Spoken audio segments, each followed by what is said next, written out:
adulting sometimes sucks, especially, bro. I'm telling y'all something. Today has been a day for me, bro. I have driven like all over town, man, and y'all know I just totaled my car out, right? And so I had to go around. I had to get like paperwork from my insurance company, paperwork from 201 downtown. But I had to come over here early in the morning to do some stuff. Then I had to go back downtown to the police station. Bruh, it's been a lot. On top of the fact that I got a wheel bearing that's bust on my truck. Wow. So it has been a day for me. And I'm trying to drive slow. I got my truck looked at today, bruh. Yeah, it sucks. It just sucks sometimes adulting, bro. Like I've had a day. What about y'all? Y'all day been, bro? Man, it's work. Work, yeah. I'm coming off a busy weekend doing events, and I was like, why not take the day off?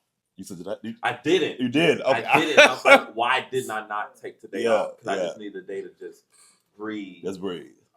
And I didn't. So grinding all weekend, then had to go right back into work today. And it's just like, whew, when do you stop? When do you stop, man? We just go. We just go. Right. We go, bro. What about you, bro? How you I been? ain't just kind of chilling. I got a big work weekend, so I was just trying to use the time I have now to kind of rest and prep. But to your point, adulting is really overrated because I say this all the time. Like when we young, we can't wait to get there. Yeah. That's premature, and we think that's where we want to be.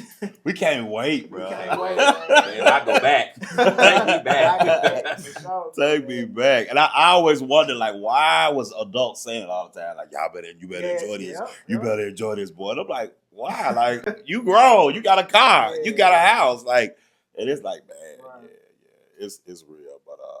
But you know, I think overall, like, the ideal of manhood is to do and be and go. And so we got that good. We got that good, man. So hence we're here. What's up, Bridges? How y'all doing? We back for another episode of Brave Bridging Humans. I'm so excited today about this episode. And before we turn the camera on, as I told y'all, this is like my wheelhouse. This is my soap. This is a big part of my soapbox. Because mentorship, fatherhood, father figures is critical. It's so important. It's literally who I am. And I joke all the time with different people, other creators and stuff.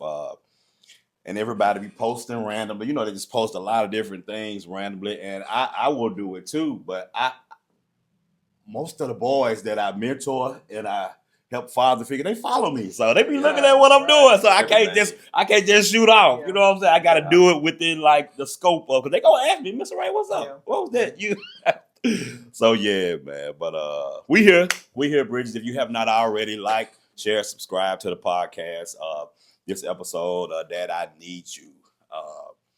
It hits home for me. It hits home for me in a big way. And I brought two of my brothers in to have this conversation with me. And I connected to a lot of guys, you know, but I wanted to particularly get two of my brothers who I knew would be able to speak to this topic, who would be able to speak to the moment we're in right now in 2026, Black manhood, where we are as Black men in society, and how important it is for us as Black men to show up, right?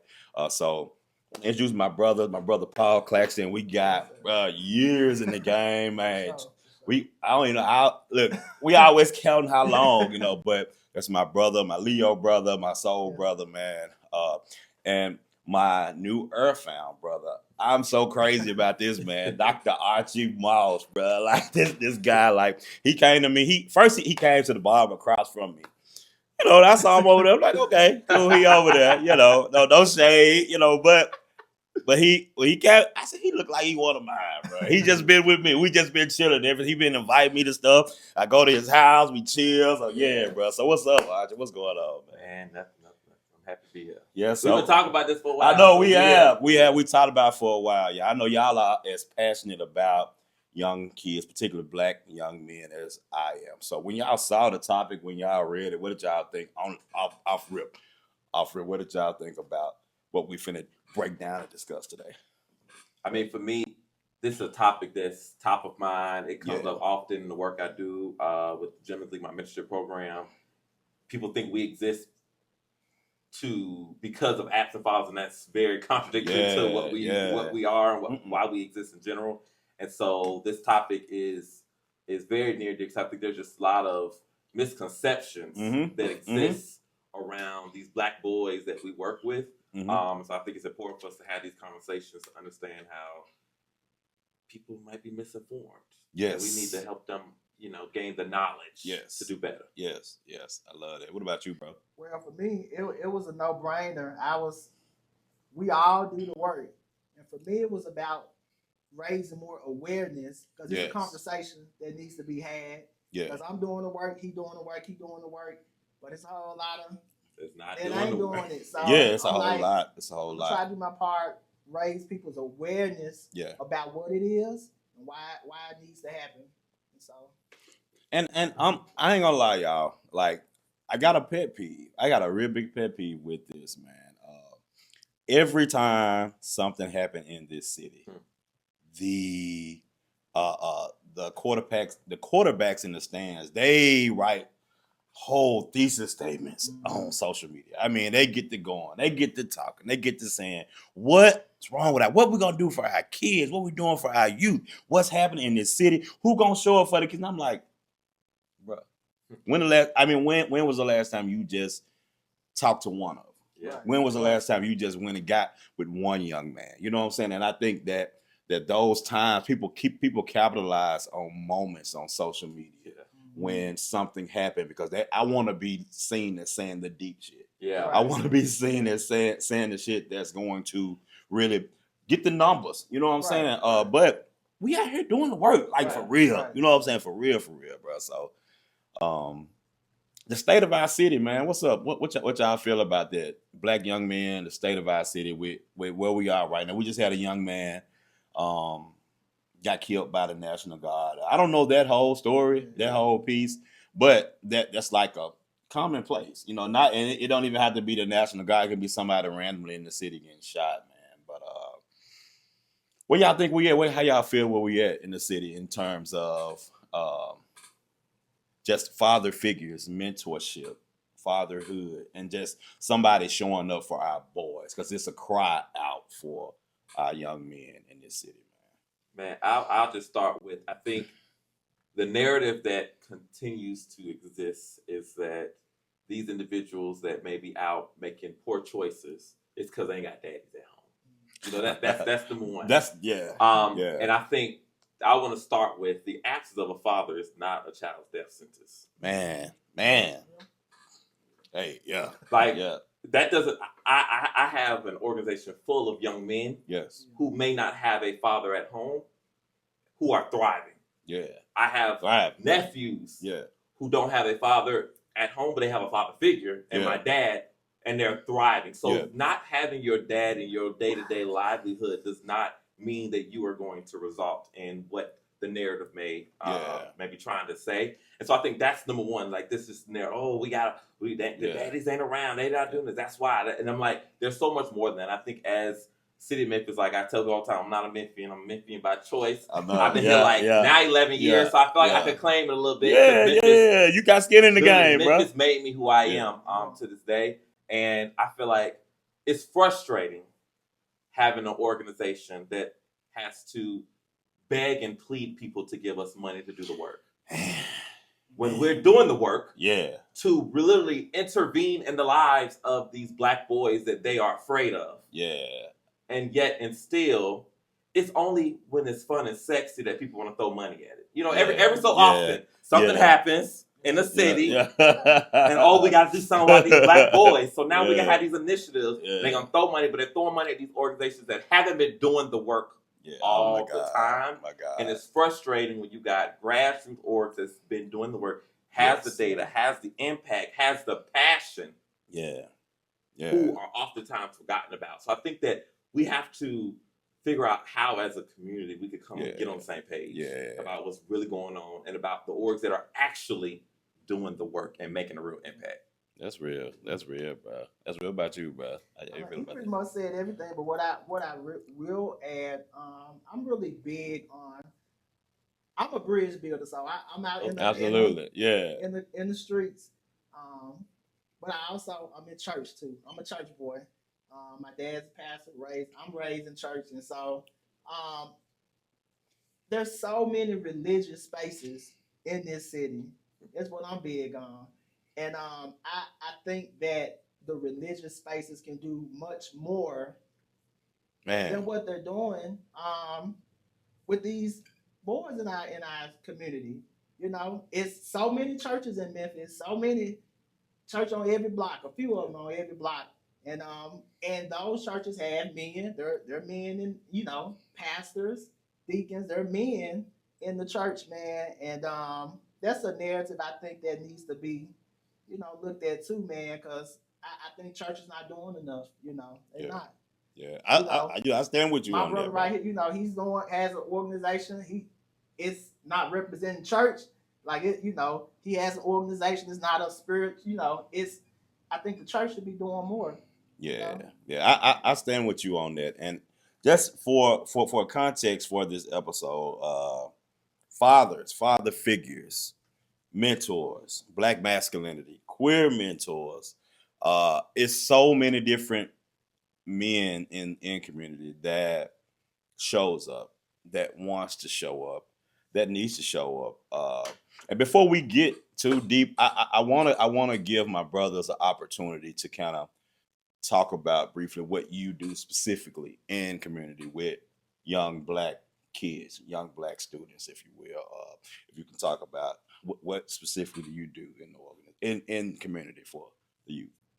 You want me to start? You don't I'm know. gonna let Okay. I am. we Well, the gonna both, switch it up. yeah. On surface, I'm a lot of things, but on surface, I'm a music artist. I'm a musician. I write, produce, musician.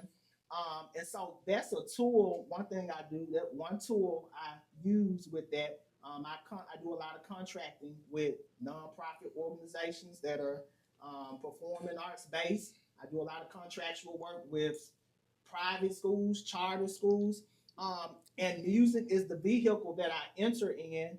But when I'm in that, serving as a music coach or a music teacher, I'm in there not just teaching music. I'm dealing with the human beings. So we're talking about boys. Obviously, I'm dealing with girls and boys. Yeah. But specifically in context um, of this episode, the music is the vehicle for me to have access to young boys in the community. My calling goes beyond music. That's what I'm trying to say. Yeah. And so I partner with a lot of nonprofit spaces. I do things on my own. Obviously, I'm in church, and so it's just wherever God plants me or where I see a need at. And to my point, I'm in the sacred world and in the secular world.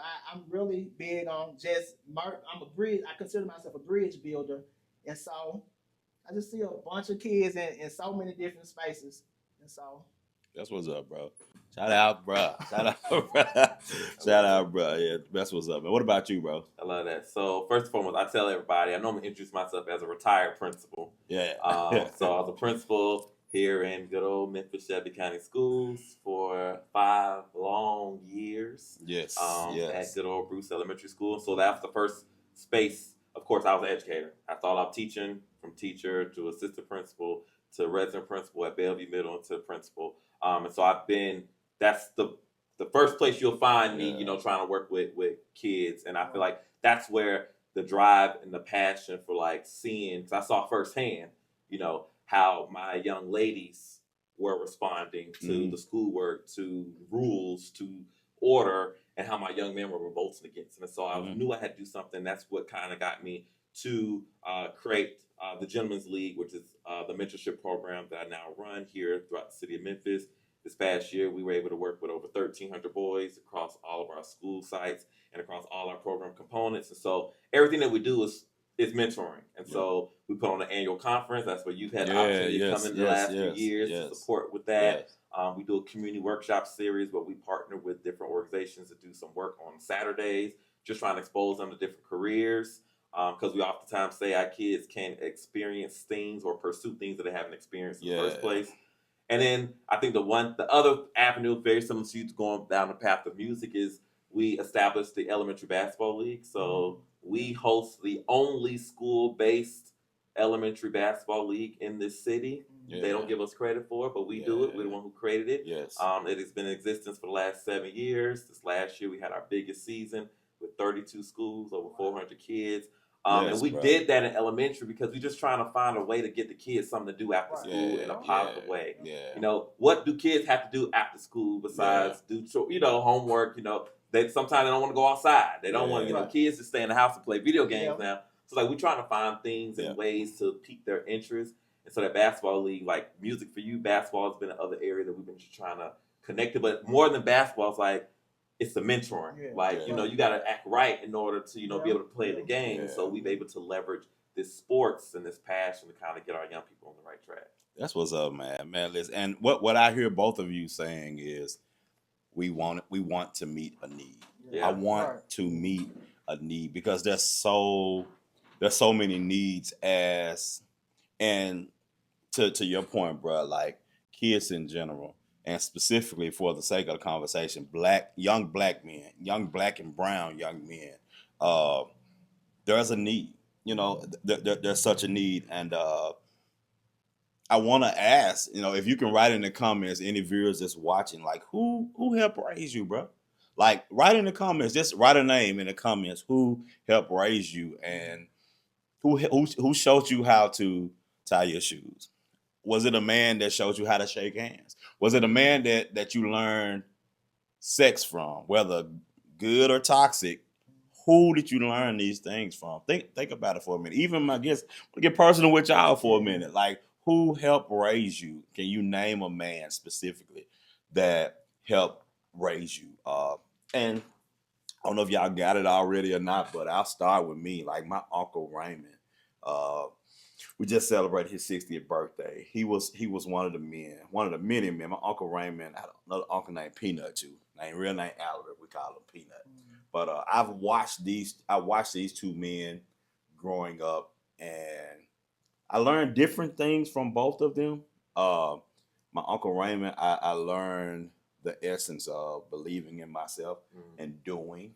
And my Uncle Peanut, I learned the essentials of how a man's supposed to show up, regardless of what you got going on. Right. This is how a man needs to show up in the home. This is how a man needs to show up for his family. So those are my two. What about y'all? Y'all have a man that you can name specifically, that a father figure, because I haven't had a father my entire life. Everybody know that. But I have built a dad, if you will, all around my life. So what about y'all, man?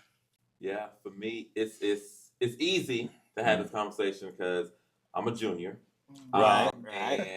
I have been fortunate enough to have my father in my life my entire life. My parents just celebrated 45 years of marriage. Wow. And so I often, my dad was always present. But it's always interesting when I even ask the question because it wasn't just him. And I had a dad.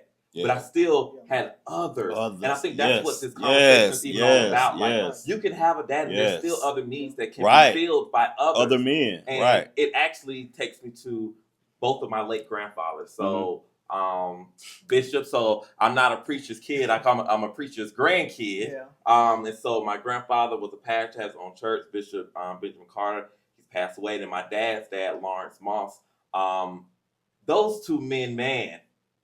Everything, the way I am today is because of them. There is so much that I've been able to unpack as I've gotten older. And sometimes you don't realize it until you get older. You start having these moments of like, why I act the way I do? And a lot of it is because of the character that I had learned from them. Yeah. My grandfather, who was a bishop, I watched him single-handedly build a church with his bare hands. Yeah. I saw his hard work. I saw him, have people turn on him. Yeah. And he will still show up for them. Still, he will tell us all the time. He will tell me all the time, I'd be like, Grandpapa, they mistreated me. And he would tell me all the time, turn the other cheek. And I would say, Grandpa only got 2 cheeks. You only got 2 cheeks? You know what? He said, after you turned one, you gave the other one a little break so you could turn back. He was like, always, regardless of how people did him, that man always showed up for people. always. And then my other grandfather was like, Grandpa Moss, like just instilled this love for education. Came from the Bahamas. Like they knew that it was like this drive of like, you will be somebody, regardless. I promised him at 5 I was gonna be a doctor. At the time, I thought I was gonna be a real doctor, but I don't want to do nothing like blood. So I still became a doctor in a different way. But it's like this drive and this passion. I also got my sense of humor from him. Mm-hmm. So like I don't take nothing serious, and I get it from my grandpa. And so I think the combination of like those three, like my dad was present. Yeah. That taught me all I needed to know. Presence Because alone. I've been around other family members who did not have that father present. Yeah. And so I think the combination of three is why I am the way I am today. That's what's up, man. That's what's up. What about you, bro? I shared literally kind of a mirror story. My dad was present, married to my mom for, he said 45. My parents were married 41 years. God, they're on their way. Yeah. Bruh. Oh my God. So it was just primarily my dad. I'm who I am because of my dad. My dad, he's a musician. I got into music, took it to another level. My dad was a collegiate educator. I operate in education. My dad is a mentor, and so I inherit so many things from my father. He already said just the presence alone, just taught me how to show up as a man, as a mentor, as a father, as a so many things. But I do want to speak on a non-family member because my brother he was saying he was asking in the chat, write down who taught you how to change a tire and shake hands. I want to share a story about which wasn't my father, about a story about shaking hands. So I was maybe like 15, maybe 14 in my home church. I told you I'm a musician, so I was playing at a music hired in my home church, and the head deacon or the trustee, like the money man, he's still at that place church now. But he was an entrepreneur. He had real businessman. He was the main money man at the church, and in his personal life, he had maybe a ITT company or something. But in a way, when you in church and church is over, you shake people's hands and stuff, and it's a common thing in church. And I remember I was probably 14, and he shook my hand, and I remember it was one encounter we had. He told me, he said, "Young Claxton," he was like, "I'm gonna tell you something." He was like, "When you shake another man's hand," he was like, "You grip it, you squeeze it as hard as you can." And I remember being told that too. I didn't know why, but that he an OG, he an entrepreneur, he's a man. And so to this day, that's what when I shake a man's hand, I squeeze, I grip it. Because a younger guy, maybe in his 20s, we were doing a gig together, and I shook his hand. He hadn't learned that lesson, so he was like, "Man, why you squeezing my hand like that?" Yeah. And so, but it's just funny, man. Like to his point, you can have a father present, but that doesn't negate that there are other people imparting in you. And so I could name so many other people, but I just wanted to share that handshake story. This man named Marvell Mitchell. That's what's up, bro. Yeah, so fathers and father figures, they're so essential. So essential. And to the point both of you are making right now, y'all, these are my boys. These are friends of mine. I consider both of them friends of mine, and we're like-minded. These two men grew up with a father. I did not grow up with one, and I distinctly made that point to say that, to prove y'all point, it doesn't matter. Like we're in community together. We have a lot of the same values. That's why we're friends. We have a lot of the same beliefs. We have a lot of the same ideologies around how we feel about life. And so, to the point that y'all made, like fathered or non-fathered, because I did not have a father in the home, but I was fathered by different men in community, and I am not a father. Bruh is a father, and you were fathered at home. You are not a father, but you were fathered at home. And so I want to kind of go into now, I want to talk about differences with fathers and father figures, because for the men that's watching, if you're here, thank you so much for being here.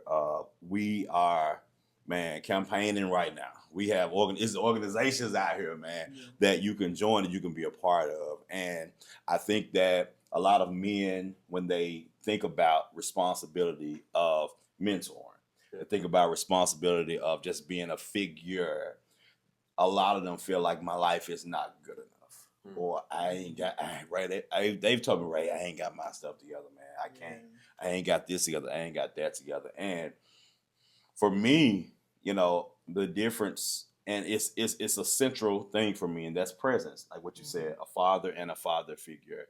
Being present and showing up is so important. Even when I have mentors or volunteers in my organization, I'll tell them, if you're gonna show up, bro, show up. Yeah. But don't show up one day and then, we don't see you again for a long time. The boys go to asking, you know what I'm saying? And so it becomes a thing of, bro, like, you need to be present. So if you guys had to describe or distinguish the difference between fathers and father figures, how would y'all like navigate that or describe that? Anybody can be a daddy. Anybody be a dad. Yeah. It takes one moment. See, dad and the father ain't the same. But yeah, it takes one moment to be that daddy to father a child, but it takes intentional thousands of moments. Yes. To really, really, really be a father. Yes. To young people. Yes. And I feel like this is where I could get on my little soapbox just a little bit. Come on, get on it. Get on it. I want you to. I have no problem stepping in and filling in when those cannot do that for themselves. Yeah. But I also don't understand why we allow folks to opt out from being able to do and fulfill their responsibilities. I honestly feel like, where's the community? Where's the mamas? Yeah. Because these fathers that are not necessarily showing up for their kids, man, they got a mama. They got mama. Yeah. They got a mama. Yeah. And so I'm wondering, when was the last time you asked this father, when was the last time you saw your kids? Yeah. Like, when do we as a community hold each other accountable? Oh, man. Like your boys, yeah. you know your boy got 5 kids and he ain't seen them. When do you hold your boy accountable for not fathering his kids? So I feel like when we think about fatherhood and then father figures having to step in, that's a role that I have easily fell into, as a principal, as a teacher. Let me take it all of it. As a teacher, I was father figures to my students. Not by choice, but just by proximity. Proximity, bro. Yeah. Then as I got older, became a principal, I'm still that father figure. Established a gym, I'm a father figure. Now I got nephews. I got a niece too now. Yeah. Got a niece too. I got but I got nephews who I have served in that father figure role, and are thriving.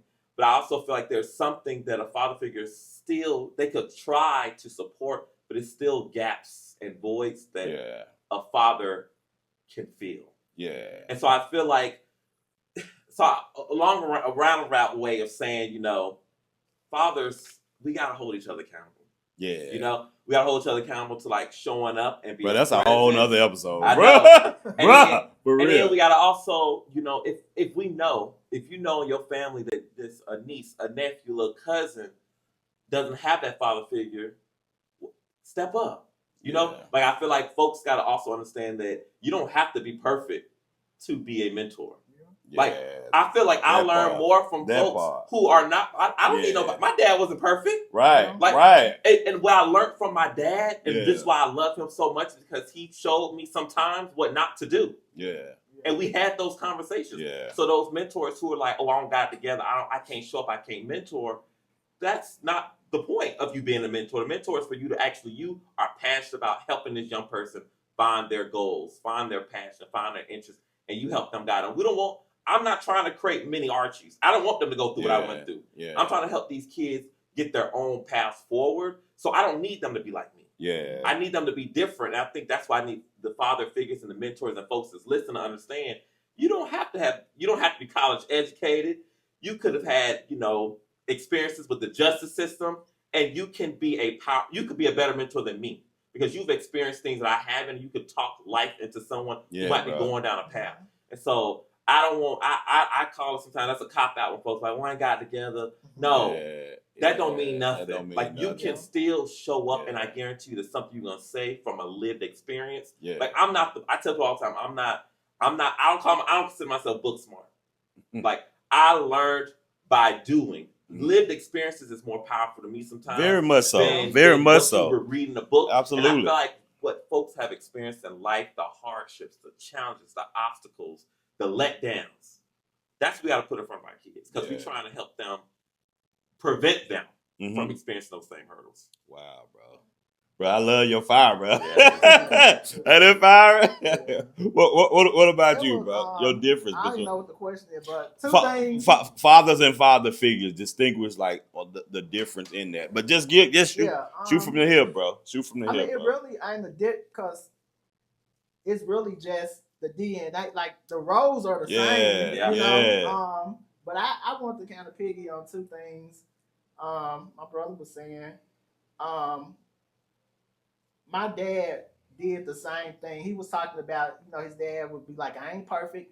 My dad, and I think that's so essential, because you don't have to, because even actual biological fathers are not perfect. Yeah. And I thought that when I grew up, I was like, I didn't understand in real time when my dad was telling me, but when I grew up, I was like, my dad used to always, when he was trying to teach me something, he'll say, I ain't saying I'm perfect. And I think that's so profound. To your point, like mentors think they have to, or have people that, they don't, you don't have to. And that was just so profound. My dad, in correcting me or trying to teach me something, would say I'm not perfect because so many people are so self-righteous and you know what I'm saying? Yeah. Like it's an ego thing. I thought there was so much humility my dad was pouring into me in first saying, Paul, I'm trying to teach you this, but I'm not a perfect husband. I'm not a perfect dad. I'm not a perfect employee. Like, so that's so profound. We keep sharing this. Like, come on, just go. To my brother's point, that's how. Like, I just met him today. I've been knowing Raymond for several years, and Raymond has said this his brother. Like, I feel like we connected. We know yeah. To Raymond's point, we just kind of share the same stories. And interestingly, like, we've been fathered. Raymond wasn't, but it's like we still have so many things in commonality. That's just a point, just away from anything. Let's move on. I forgot the second. but no, bro, because I think both of you hit interesting points, and I think that we have to deal with some of the elephants in the room. We have to deal with some, because to y'all points, like we know that, like, we don't have to be perfect. We know that we don't have to show up as this man who got everything together. However, just for the men, I want to kind of dig into the nuance of why some black men don't volunteer. You don't volunteer, and they don't do it. If you're watching this right now, write in the comments if you do volunteer, but write in the comments like some of the things of why, if you could, why don't you contribute, or why you don't put in on this. And I know hearing y'all, and it just is actually work I've done even prior to this moment, looking at the self-esteem and confidence of black men. Like I feel like self-esteem and confidence for a lot of black men is so low. Yeah. It's so low. And so, because confidence is simply the willingness to try. The willingness to try. And I think that there's a huge gap in how men feel about themselves. And so I'm just putting myself, I'm not really playing devil's advocate, but I kind of am. I'm putting myself in the mindset of a lot of black men that don't show up to volunteer.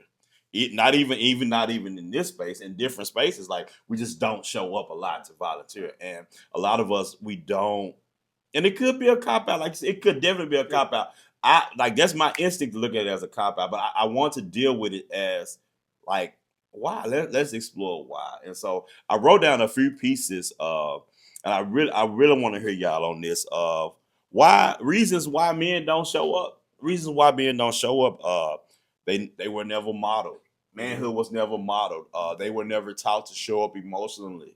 They were never taught to give from a sincere, honest place. It was always I gotta show my best to show up because I gotta do this because I'm a man and I gotta always have the money. Yeah. I gotta always have a nice car. I gotta always be riding with the best because I'm a man. And so a lot of men just don't have even the language Yeah. to be able to, because guess what? If I didn't have a language to show up, nobody showed up for me with how to emotionally express myself, with how I handle anger, with how I handle when a girl tell me no, how I handle when somebody disappoint me. Nobody showed me, so how can I show somebody? So if we can just lean into for a minute some of the nuanced pieces of why we feel Black men don't show up, to volunteer. And what I got on here as well, some Black men are afraid of accusations. You know what I'm saying? Of molestation or touching or just the thought of it. Like nobody wants that stain on them, and that's one thing I'm gonna hit really hard on the end. But what do y'all think about that, man? Like some of the reasons why like Black men don't show up in this space to volunteer. I think what I discovered as a principal, was one of the reasons I feel like men don't show up. And it made me go back to my time as a child in school. Mm-hmm. How does society treat Black men in general? Man, that's it. Let's think that. Let's think about that. Let's do it. What are the narratives? What's the stereotype that they yeah. already put on a Black man? Now think about these Black men when they were in school. Yeah. I became a principal, but I got in a lot of trouble in school. I was mistreated. I was ridiculed. I was judged by teachers, by staff members, by administrators. So why would I want to come back up to the schoolhouse? People don't want to have that conversation around the trauma that we have actually experienced in schools. Man. And then you want me to come back to the schoolhouse to volunteer, to support for parent-teacher conferences, for this event. I don't want to come back to a place that has brought so much trauma and harm to me as a person that I actually haven't healed myself through. Wow. So I think I didn't learn that, and I didn't get that until I became a principal. And so I started working with fathers who I knew cared, loved their child. It was only until I started having conversations with them unveiling these they don't feel psychologically safe walking into environments that once pushed them out. Man. Some of these fathers were pushed out of school, but you want us to show up in the schoolhouse. Wow. So we wonder why people don't want to volunteer at schools. Wow. We wonder why people don't want to show up to certain type of events when we as a society have pushed and isolated these same men as children, and they just grew up to become these men now. Damn, bro. I've never even hit that from that lens, bro. I've never hit that. But to that point, man, we be operating from such a deficit sometimes, man. And I had to learn. Such a deficit. I had to learn that the hard way as a principal because I had that same thought process. As a teacher, I had a different mindset than I did as a principal. As a teacher, I just see my classroom, and I call his parent, I call his mom, I call his daddy, you ain't answering. Oh, he ain't, all these narratives. I was a part of that. Yeah. The reason I think I became a phenomenal principal is because I unveiled to my staff these problematic ass mindsets that I had as a teacher. Yeah. Yeah. I know they were problematic, but I had to do some work to understand. And I actually had to have conversations with parents to understand where there was a disconnect. Wow. And I guarantee once you understand what that disconnect is, they're going to show up. But you got to create a space for people to feel psychologically safe in order to even show up to even volunteer. Yeah. Man, what about you, bro? Like, get your thoughts on that, bro.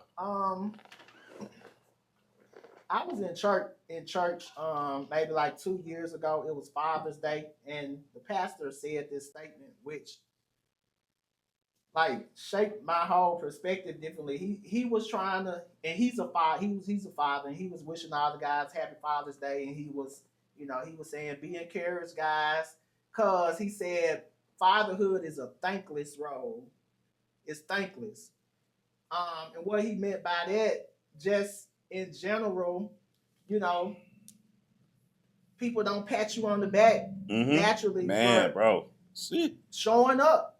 It's a thankless role. And from a greater scale, and this is probably controversial because I've had these conversations with mothers. Like parenting in general is thankless because a mother can do everything for their kid and kid, ungrateful kids, that. But I think on a deeper layer, if I had to compare like fathers versus mothers, I think fathers are even more it's thankless. I think motherhood is more, if you had to compare the two,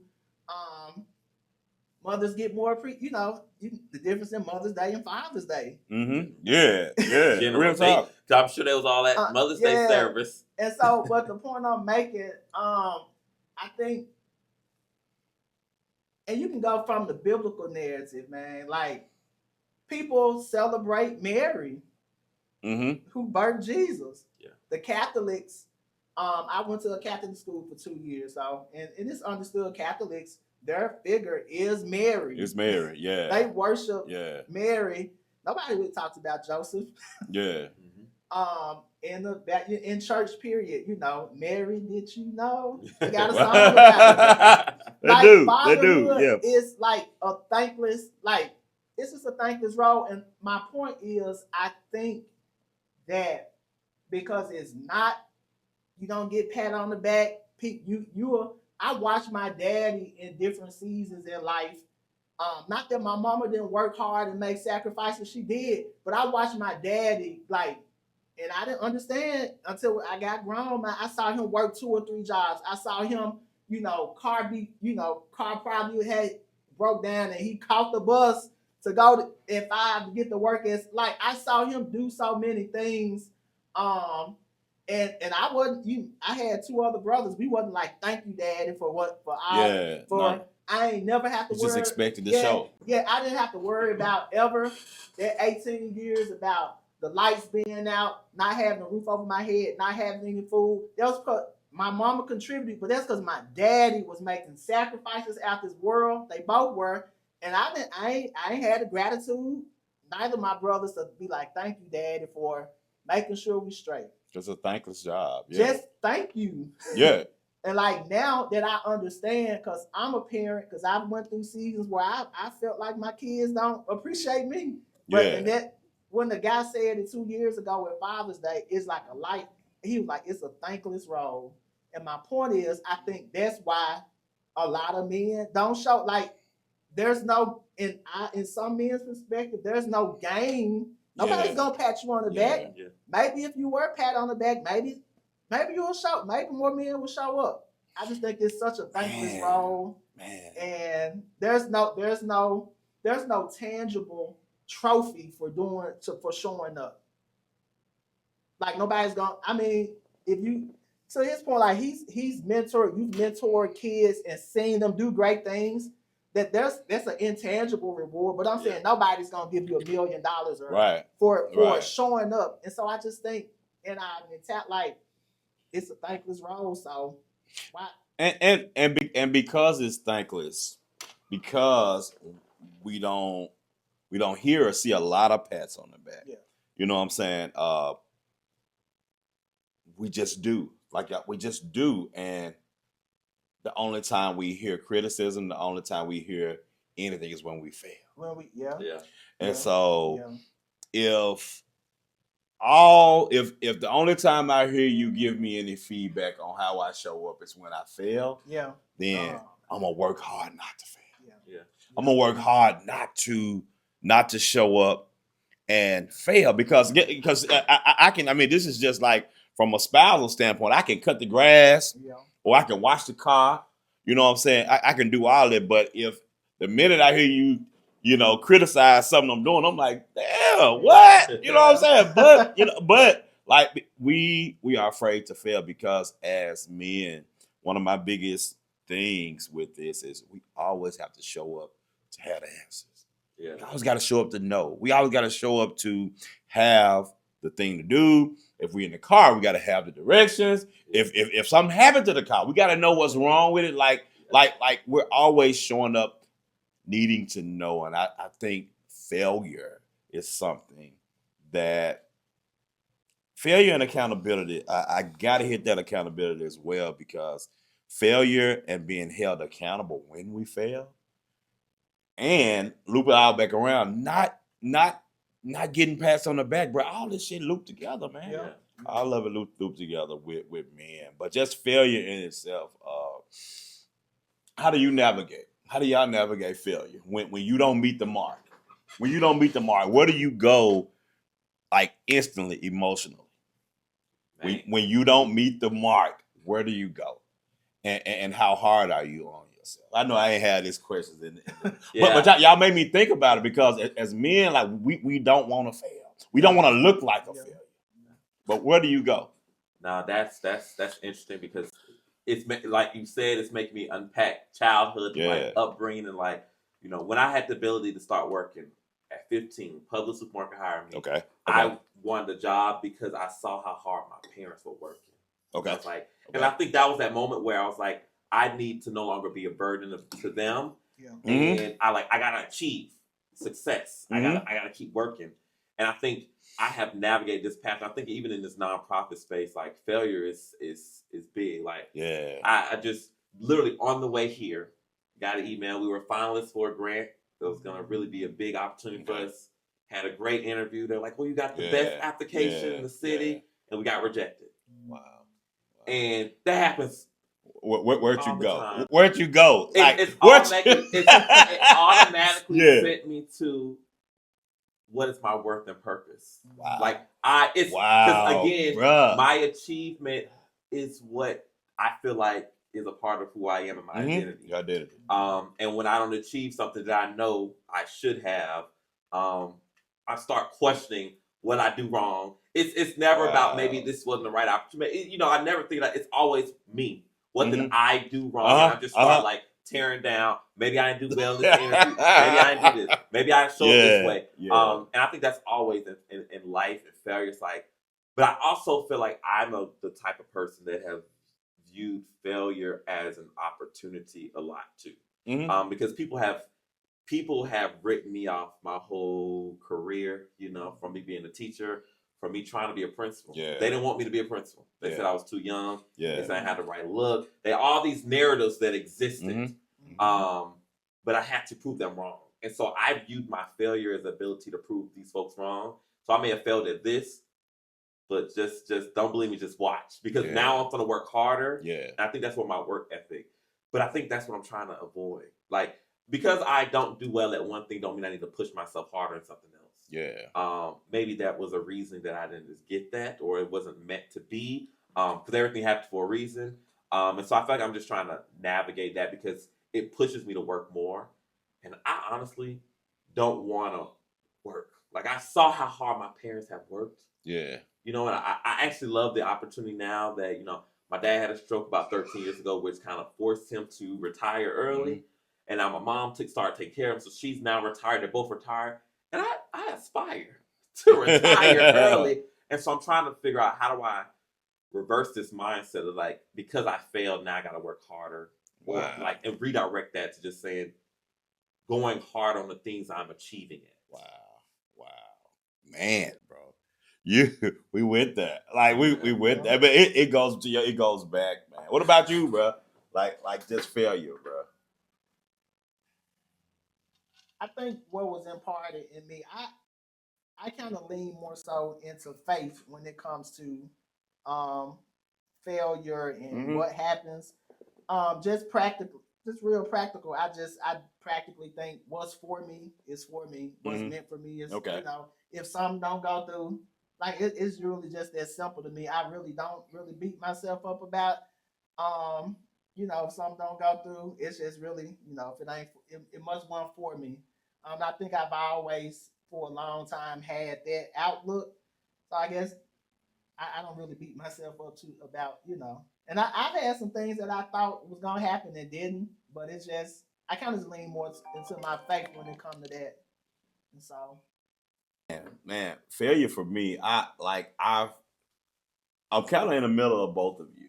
I'm in the middle of both of y'all, because, like, and now I try to regulate my emotions a lot. I regulate my emotions a lot better.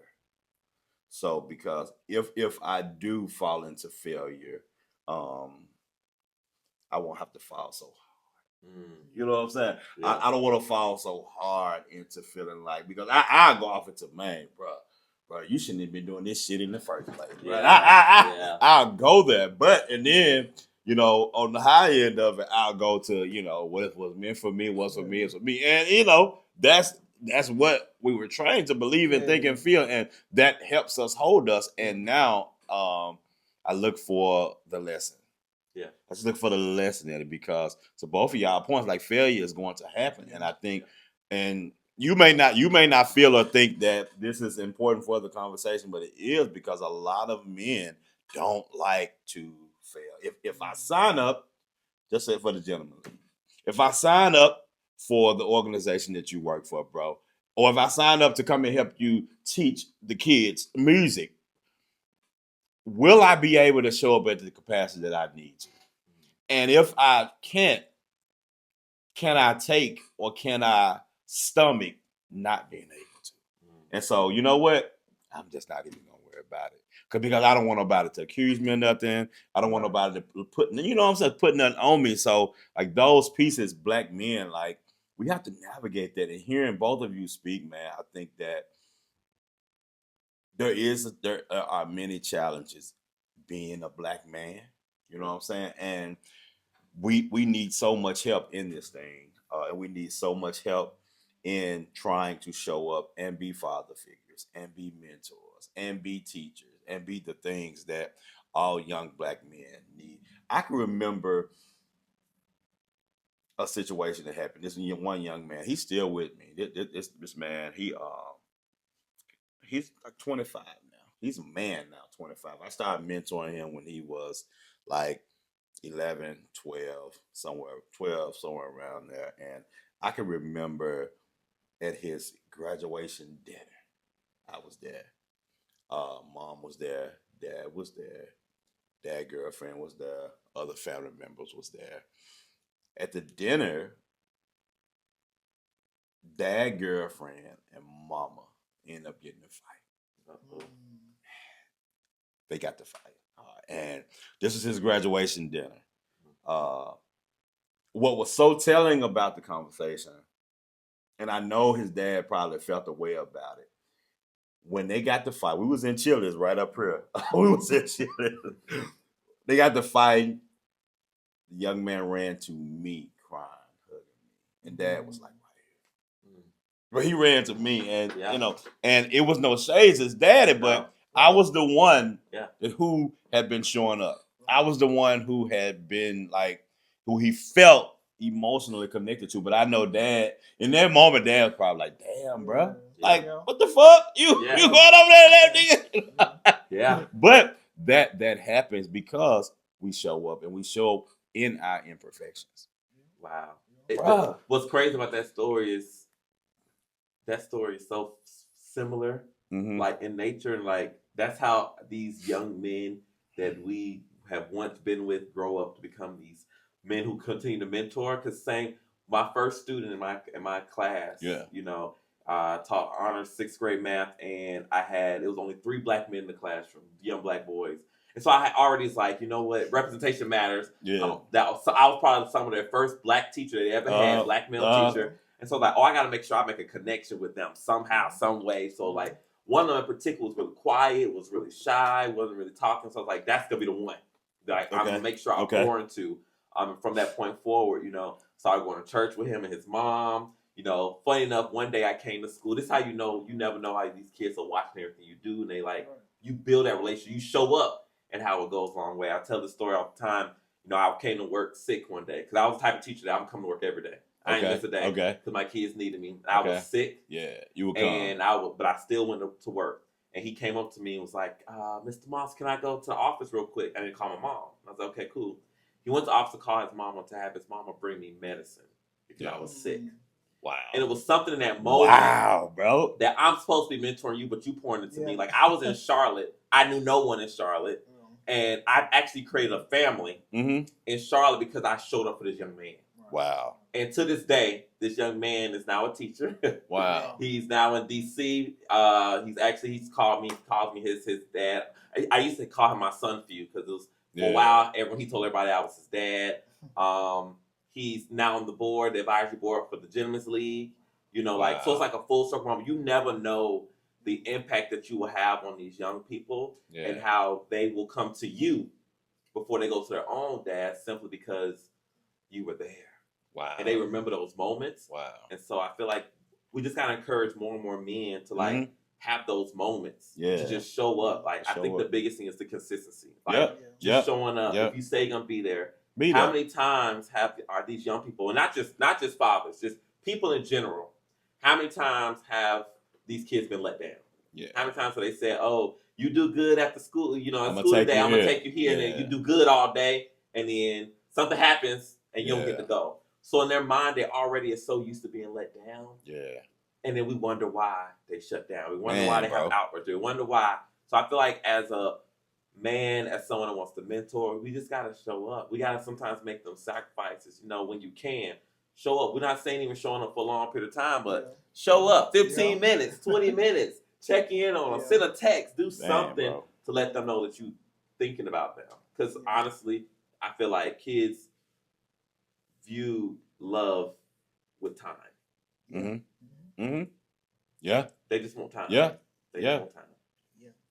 And that's a conundrum for us. Yeah. Because 9 times out of 10, you got children. You got to go get it. You got to go get it to bring it back, bro. You know, and so the time, it has to be split with how hard you finna go out here in these streets and get it. Yeah. Versus how much time you spending at home with those beautiful girls, bro. I know you got a story, bro. I know you got a story, of impact story, bro. Yeah, I know you do. I know you do. I'm gonna tell a story, but I want to say, give kudos to him, and he knows this. There aren't enough men teachers in schools. It's not, like, bro. It's not 2%. Yeah, and that's a big issue.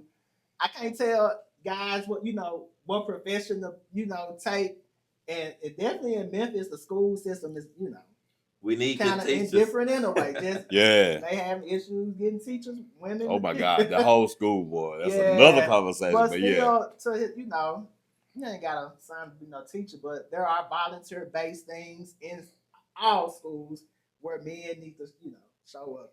But man, maybe like 3 or 4 weeks ago, there was a parent that inboxed me and just kind of caught me off guard. She was telling me, thanking me. She said that her daughter had shared in her therapy session that told her therapist about me and just simply said, Claxton is a man. Mr. Claxton was a man I could go to when I felt myself. She said this exactly, going into a dark space. And a mom was just thanking me for just being, as we keep saying, just present and just being available. This was in a school setting too. So a kid bringing me up in their therapy, That's big, yeah. That's huge, bro. That's huge. I don't even really know why she's in therapy, specifically, but her mom just reached out to me and just, thanked me for just being available. And I think, her father's kind of not always present. So that was it's so much work to be done, and I we just gotta do better. No, we gotta do better, man. And the gaps and the holes, the bridging is, I know what I exist for as well. The bridging, like there are so many gaps, and one of the final pieces I kind of want to hit for the conversation, you guys, is the men we don't see and the elephants in the room. I think now this exists for Q plus men as well as straight men. Accusations, you know what I'm saying, and we're so afraid sometimes to do because we just don't want that stain, and it's sad because a lot of the men that show up in community are the men the world hate the most. Yeah. Uh, I know, and I see a lot of men that show up, even with me in my organization, because I am a gay man, and even my Q plus brothers in my organization, like like early on, like it would be like if we dropping their boys off at home, they will make sure, like, yeah, I'm right. Yeah, at home, he good. And it was always kind of like, that piece, man. And it's like, it's so unfair because a lot of times the men that show up even I'm gonna tell you something transparently, bro. I may have already told you this with your organization. My brother, who I do the organization with, helping inspire men with heterosexual man, married kids, and everything. He was when one year, the first year that we did, what's that event? The event we come to, The Boys of Color. the Boys of Color Conference. Bro, first year we did the event. Rich, we had just got through. We had just got through I think the second session of boys, and Rich was like, "Ray, I'm pissed off," and I was like, "What's up?" He said because he saw all the Q plus men walking around doing the work, and he was like, "Us straight men always complaining about boys need representation, but we ain't even the ones showing up. We ain't the ones showing up representing." And that hit him so hard, bro. It hit him so hard. He was like, "Ray, like we always talking about we need representation. We need more. We need men to show up, but we ain't the ones showing up." And I said that to make a point. It's deafening how the ones who do the fucking work are the ones who get chastised. And it's not fair. It's not fair. I'll say this. I want to say this. I'm going to say this in the safety of my podcast and the safety of my brothers. Transparently, one of my biggest concerns, with this is so transparent, y'all. I didn't even mean this. I didn't even plan to say this. One of my biggest concerns in community is with what I do being a gay man.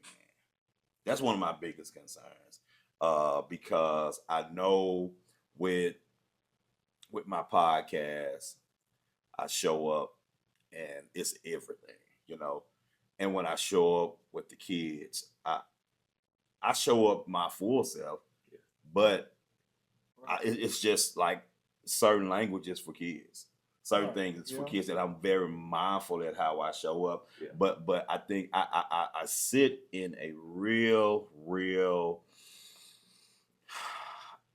heavy space because all of my work is centered around all Black men. Because I'm a Black barber. Yeah. Because I see all types of Black men, and so I know everybody just want to be understood. Yeah. But it's almost challenging and difficult sometimes being in my shoes, if I can be honest with y'all, with trying to do the work in community with Black boys and people not, because case in point, and I'm not gonna be long because I want to get y'all thoughts on this. I had I did an episode a couple of weeks back on homophobia, unpacking homophobia with my straight brothers and with one of my gay brothers. And one of the ladies, she came so hard. She came so hard for me on one of the social media platforms. And people showed up. People genuinely showed up for me. But the following week, and I know I didn't block her.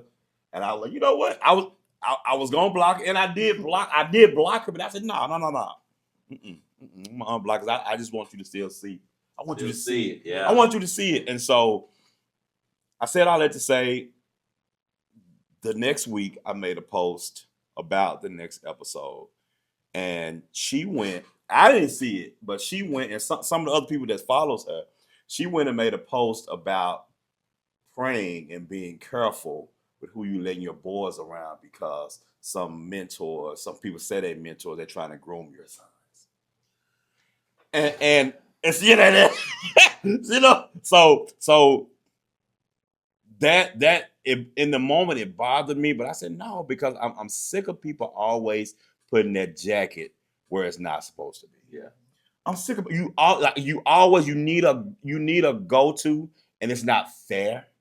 And right now I'm not even talking about me, but I'm talking about in general men being accused of things that they're not even doing. Yeah. Men don't want to show up in these spaces because I don't want to be accused of trying to touch somebody's little boy. And just to even say that, it's so degrading. It's so degrading to say it. You know what I'm saying? But just what are y'all thoughts on that, man? Just that part of the conversation. If y'all want to add anything to that. Yeah. You know what's interesting? I learned that whole, I was oblivious to that this narrative exists. You know, when I first started teaching, I was in middle school, and I became an elementary principal. And I feel like that's where the narratives really start. Yeah, it hit hard. It hit harder, and I think that's why you also don't see a lot of men in the education space. Like we wonder why there aren't men in schools, and it's because of this prevailing narrative that exists that is not true. Yeah, but people have to actively fight against every single day. Yeah. I remember multiple times, like I would have to take kids home, and like I would never take kids home by myself.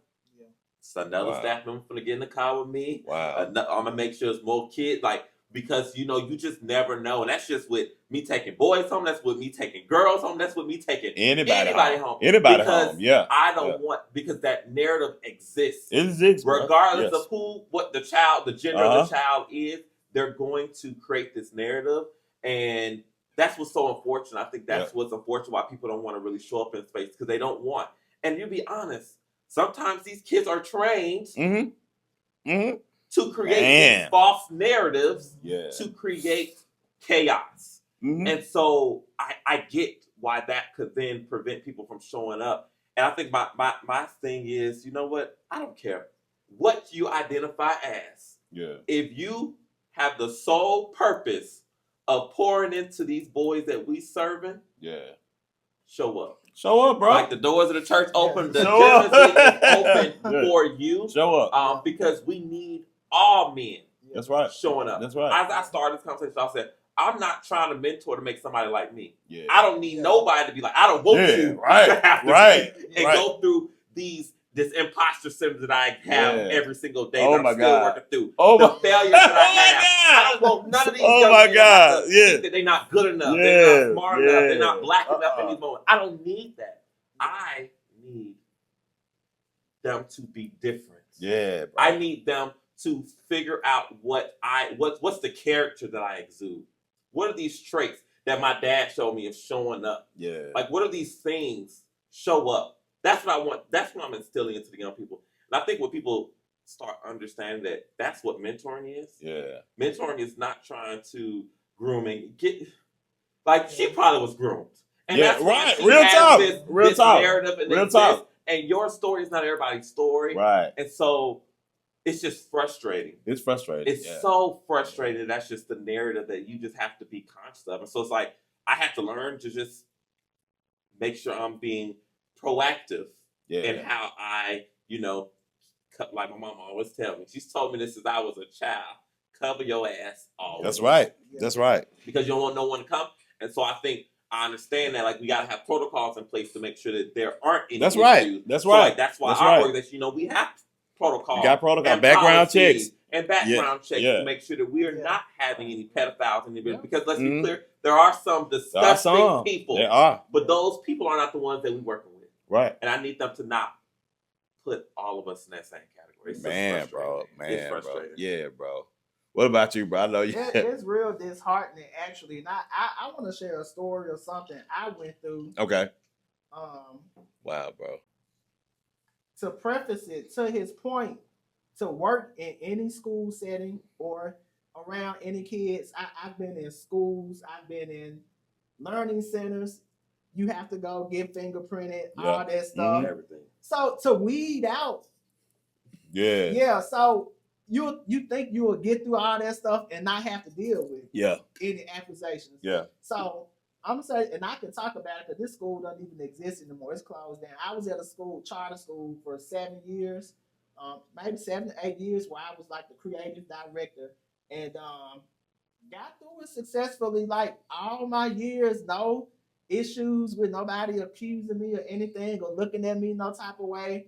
Maybe like my last year, there was a teacher that they hired her in the middle of the school year. And maybe she just didn't like me, but she told the principal, this is in the inner city too, around the corner from here. And so these are like a lot of kids that got some real serious issues, man, fatherless homes and stuff. And so just what was natural all of those years, kids would just come up to me and hug me, girls or boys. Nothing Yeah. out the way. Yeah, right. That may have been the only hug they got. You don't know. Yeah, Right. Real talk. Like real But talk. I'm saying, like, not body to body, like We church used to each other. hug. Yeah.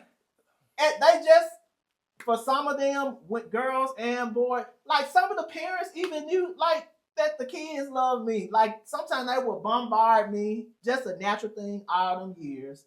My last year, this teacher came in the middle school year. She told the principal had to come bring me to the office. She was like, such and such said, the kid, you hug on the kids and she's trying to, keep stuff silver for me and the lady, the teacher that was saying, because the lady didn't like it. And she was just like, just chill. And that was so disheartening. Wow. Out of 7 years. Wow. Because all it takes is one moment. One. And I didn't cheat to get in that school. Like I went to get my fingerprint just like anybody else. They checked my background like anybody else. If there wasn't enough, I had made it successfully. All them years, nothing. Kids been hugging on me, whatever, all the time. This lady it didn't sit right with her. And it was one of the most disheartening experiences because there are people that are genuinely doing this stuff. Yes. Just genuinely. Yeah. And so my brother, me and Ray talk about this all the time about sexuality. Like when it comes to men, like sexuality is on the shelf in context of what we're talking. Like, whether you straight, gay, whatever, man. Like people don't have to wear their sexuality just in general. Right. No matter what you're doing. Right. If you mentoring, if you just Live in polygamy or whatever, you know what I'm saying? Don't always wear their sexuality on that, and so I just think that has nothing to do in context. Yeah. No matter what you're doing in school, wherever you're on the baseball field, it just don't have nothing to do with nothing, man. And that's disheartening to me as a straight man. And I know how some, my quiz are like stereotyped that, like, when the first time he told me a story, like he's told me that story, which he just shared before, and it was just one of the most disheartening things. My heart was hurt for this man because it's just, I know his heart. I know what he stands for. I know specifically the sacrifices because he's my friend. He's told me the sacrifices he has made for his organization out of his pocket. That that's what a nonprofit is. There is no gain. Yeah, bro. That's another podcast. Right. That's another right. one. For real. And don't get me wrong, viewers. Like we're not oblivious to child predators. We're not oblivious to. We don't we know like it's a thing, and I like the disheartening piece is that thing it overshadows everybody. Yeah. You know what I'm saying? And it just doesn't make sense. But y'all, I wanted to have this conversation because like Black men, we want you to show up. Yeah. We want you to show up in a way to just be present. You don't have to be perfect. You don't have to have all the money. You don't have to have all the shiny things. Because guess what? Little Black boys just want you to be there. They just want you to be there with them. Be there with them. They can tell their stories to. Be there with them where they can share their fears with you. Be there with them so they can let you know, man, I'm happy that I got a male figure here. Because we know how important it is to have a man, a male figure in our lives. And it's important, man. So I want to get last words from you guys, man, just for this conversation, man. It's not even nearly over, but we can land this conversation out of everything we talked about. What are your takeaways with this conversation? What would you like the Bridges to know as we move out of this conversation, man? Man, well, we talk about fathers, and again, we work with a lot of fathers within the Gentlemen's League. I really would do it just if I don't give a shout out to bro. two fathers that continue to volunteer with the Gentlemen's League every single time. They don't get paid. Wow. Their sons are part of the program, and they show up for all the other boys, even though. So Mr. Miguel Robinson, Mr. Tedrick Caldwell, they consistently, we just had a summer event not too long ago, and they show up. We call on them, they show up. And I think the more and more we see more and more of these brothers showing up for not just their kids, for other kids, bro. The more and more we're going to create this community. Because again, as we've said, the whole premise of Gentlemen's League is we try to create joy through mentoring, and we try to have them exposed to as many people as possible. And our kids, they cannot be what they cannot see. And so we need them to see these Black men in all walks of life, showing up. And Real so talk. if literally this conversation is like near because we're getting ready to gear up on our 10th year. We're going into year 10 of existence for the Gentlemen's League. Yes, bro. We got big things happening as we go. Our whole motto is TGL, the road to 10. Yeah. We got a lot of events coming up this year, and we need more and more Black men to show up, not just for their sons, but for this community. Because again, we all have to lend a hand when necessary to make sure these boys get what they need. That's what's up, man. Thank you for that. Y'all see on the bottom of the screen, Gentlemen League website.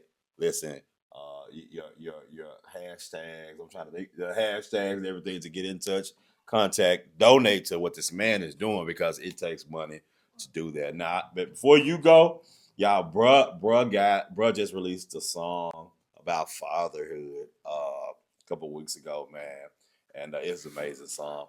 And when I listen to the song, bro, I can relate it to God, and I can also relate it to like a father that I need, or that a father figure that I need. So it's so fitting for this conversation. It's so fitting for where we are right now in this conversation. So, bro, go ahead. Just take it, bro. Just to be quick, like I co-wrote the song. It's somebody. Oh, you go. Okay. Look, I'm saying this show. It's not my song, but I co-wrote it. Yeah. My homie Floyd Kroger. I'll stream him.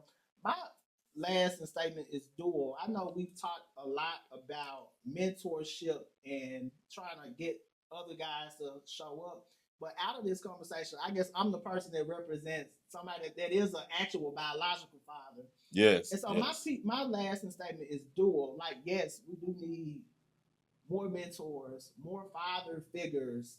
But if you like did what you did, made a child, like I'm an advocate for that too, man. Show up. He said, I had forgotten a statement he said, but it came back to me now. But because he said that even with having mentors, and you can have the best mentor, great father figures, there's still a gap. Yes. With that. There's still a gap. You can't replace the father. You can't. And so I'm saying that to say, like, if you do have biological kids, man, like, it's like a one-on-one, man. Like, nobody can fill that void completely. There's situations where people, that they have a deceased father. We understand those situations, man. But if you're alive and well, man, and got some kids out, man, do what you need to do for real. I advocate for that. I have 5 biological kids, and it never was a question, man. You know how they got here, whatever, man. Like I'm just gonna show up, man. If nothing else, I'm gonna be present. I can't really even imagine just living as if they didn't exist. But I know people in, I know mothers in that situation. I know kids that are in that situation. I know friends that are in that situation where a guy just not showing up, man, and just living their life, and that's a disheart that for the kid, and so that only makes my job as a mentor, his job as a mentor, his job. We love doing it, man, but help us out. Help us out. Help us out for real, bro. But this was a beautiful conversation. Real talk, and it's definitely an ongoing conversation. Listen, write your comments in the comments. Right, you got questions, you want to get in touch with any one of us. Also, you will see my bro. His either website, his hashtag on the bottom of the screen. Thank y'all so much for being a part of this conversation. It is an ongoing conversation. My desire is to one day, and I feel it a lot. And I talked to y'all about it offline too, but I want to like fill this space with like young men and just have an episode to where they just kind of share their thoughts or their desires on what they feel about mentors, how their mentors impacted their lives, and just doing some things like that to kind of motivate the men and the people. Hey, come on, y'all, it's these boys. Like this work. It works. So thank y'all so much, brothers, man. Love y'all. Thank y'all for coming. Thank y'all for watching. This has been another episode of Ray Bridging Human Stories I Told. Bridges Are Built. See y'all next week. Peace.